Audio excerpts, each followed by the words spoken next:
శ్రీరామాయ నమః. శ్రీమద్ వాల్మీకి రామాయణం సుందరకాండం ప్రథమ సర్గ 23వ శ్లోకం. పానభూమి గతం హిత్వా హైమమాసవభాజనం పాత్రాణి చ మహార్హాణి కరకాంశ్చ హిరణ్మయాన్. 23, 24, 25 ఈ 3 శ్లోకాలని కలిపి తెలుసుకుంటే గాని మనకు తాత్పర్యం పూర్తిగా అర్థమవుదు. అందుకని 25వ శ్లోకం తర్వాత ఈ 3 శ్లోకాల తాత్పర్యం తెలుసుకుందాం. 24వ శ్లోకం. లేహ్యానుచావచాన్ భక్ష్యాన్ మాంసాని వివిధాని చ ఆర్షభాణి చ చర్మాణి ఖడ్గాంశ్చ కనకత్సరూన్. 23, 24, 25 ఈ 3 శ్లోకాలని కలిపి తెలుసుకుంటే గాని మనకు తాత్పర్యం పూర్తిగా అర్థమవుదు. అందుకని 25వ శ్లోకం తర్వాత ఈ 3 శ్లోకాల తాత్పర్యం తెలుసుకుందాం. 25వ శ్లోకం. కృతకంఠ గుణాక్షీబా రక్తమాల్యానులేపనా రక్తాక్షా పుష్కరాక్షాశ్చ గగనం ప్రతిపేదిరే. 23, 24, 25 ఈ 3 శ్లోకాల తాత్పర్యం.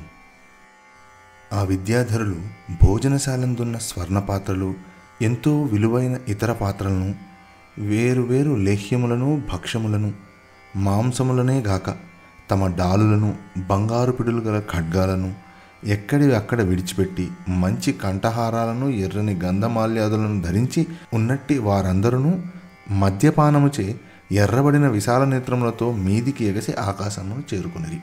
26వ శ్లోకం. హారనూపురకేయూరపారిహార్యధరాస్త్రియః విస్మితాస్సస్మితాస్తస్తురాకాశే రమణైః సహ. కంఠహారములను, అందెలను, భుజకీర్తులను, మురుగులను వేసుకున్న విద్యాధర వనితలు ఆశ్చర్యమునంది చిరునవ్వులు గల మొహములతో తమ భర్తలను కలిసి ఆకాశమున నిలిచిరి. 27వ శ్లోకం. దర్శయంతో మహావిద్యాం విద్యాధర మహర్షయః సహితాస్తస్తురాకాశే వీక్షాం చక్రశ్చు పర్వతం. ఆ విద్యాధరులు తమ యోగ విద్యను ఉపయోగించి ఆకాశమందు ఒక చోట చేరి ఆ పర్వతాన్ని చూస్తూ ఉన్నారు. 28వ శ్లోకం. శుశ్రువుశ్చ తదా శబ్దం ఋషీణాం భావితాత్మనాం చారణానాం చ సిద్ధానాం స్థితానాం విమలేంబరే.